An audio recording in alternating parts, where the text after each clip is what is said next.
ফিরে এলাম বিরতির পর। আপনারা দেখছেন অন্বেষণ। কেনিয়ার একটি গ্রামের চাষি জেনিফার ওভিনো নিজের প্রচেষ্টায়, উদ্যমে ও অধ্যবসায়ে চাষি থেকে ব্যবসায়ী হয়ে উঠেছেন তিনি। এতে অবশ্য কিছুটা সাহায্য করেছে মিলেনিয়াম ভিলেজ প্রজেক্ট। সাউরি গ্রামের অন্যান্য চাষিদেরও ঠিক সেই পথই দেখাতে চান জেনিফার।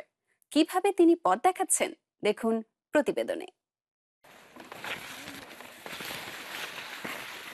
সাউরি গ্রামে প্রায় সকলেই তাঁকে চেনেন, কেননা জেনিফার ওভিনো সফল চাষি।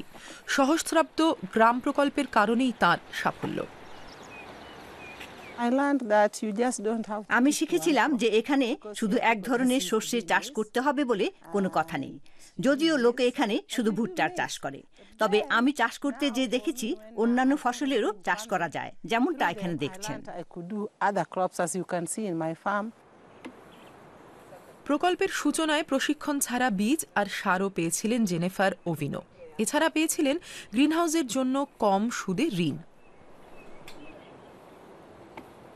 ইতিমধ্যে তিনি ভুট্টা ছাড়া নানা ধরনের ফলমূল ও সবজির চাষ করছেন। ফলে কোনো একটার ফলন কম হলেও পুষিয়ে নেওয়া যায়। খাদ্যশস্যের চেয়ে ফলমূল আর সবজি থেকে রোজগারও হয় বেশি।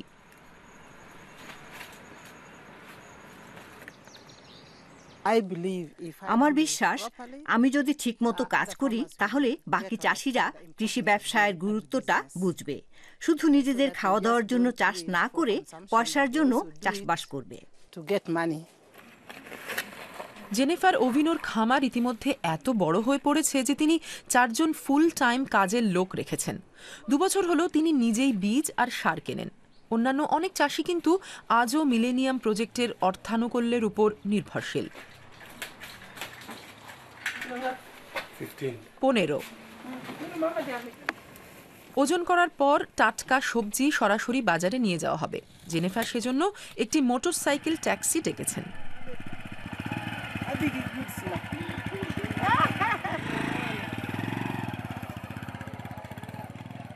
সহস্রাব্দ প্রকল্প থেকে শুধু যে সাউরির চাষিরা লাভবান হয়েছেন এমন নয়। আগে সাউরির স্কুলগুলোতে প্রায় সবকিছুরই অভাব ছিল। স্কুল পালানো ছাত্রছাত্রীদের সংখ্যাই ছিল বেশি। এরপর মিলেনিয়াম প্রজেক্টের সঙ্গে আসে পাঠ্য বই, কম্পিউটার, স্কুলেই দুপুরের খাওয়া। এই দুপুরের খাওয়ার লোভেই গত 2 বছরে ছাত্র সংখ্যা বেড়ে দ্বিগুণ হয়েছে, জানালেন স্কুলের হেডমাস্টার। কিন্তু এবছরের শেষে ত্রাণ তহবিল থেকে মাসোহারা বন্ধ হবে, কাজেই দুপুরের খাওয়াও বন্ধ হবে।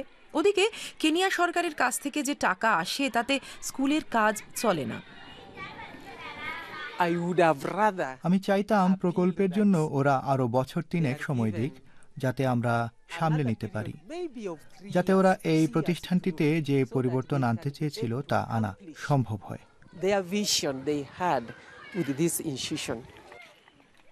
এখন সেটুকু সাফল্য মুছে যেতে চলেছে।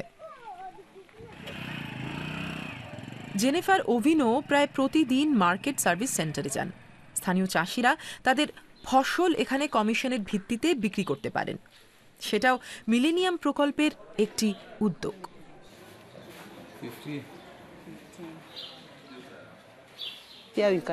এখানে একটা কাজের জন্য মাত্র 1 জন লোক লাগে। 10 জন মিলে বাজারে যাবার কোনো দরকার নেই। বিক্রি করতে তো শুধু 1 জন লোকই লাগে। তাছাড়া ওরা সকলে পরস্পরের কাছ থেকে শিখতে পারে। দলে থাকার যেটা সুবিধে, পরস্পরের কাছ থেকে ওরা এটাও শিখবে কিভাবে ওদের কৃষি ব্যবসাকে আরো উন্নত, আরো লাভজনক করা যায়। জেনিফার ওভিনো জানেন সাউরির সব চাষি তার মতো সফল নয়। তবে মিলেনিয়াম প্রকল্পের সাহায্যই তার সাফল্যের একমাত্র কারণ নয়। এর জন্য প্রয়োজন জেনিফারের মতো মনোভাব, তার মতো শৃঙ্খলা। লোকের শেখা উচিত যে শুধু বসে থেকে আমায় দাও বললেই চলবে না, তাহলে কুড়ে হয়ে যাবে, সারা দিন বসে থাকবে। কিন্তু আমি সকালে প্রস্তুতি নিতে শুরু করি, আর তখনই বুঝতে পারি দিনটা খুব ব্যস্ততায় কাটবে। জেনিফার সুযোগের সৎ ব্যবহার করেছেন। সাধারণ চাষি থেকে অর্থনৈতিকভাবে স্বনির্ভর এক সফল কৃষি ব্যবসায়ীতে পরিণত হয়েছেন তিনি।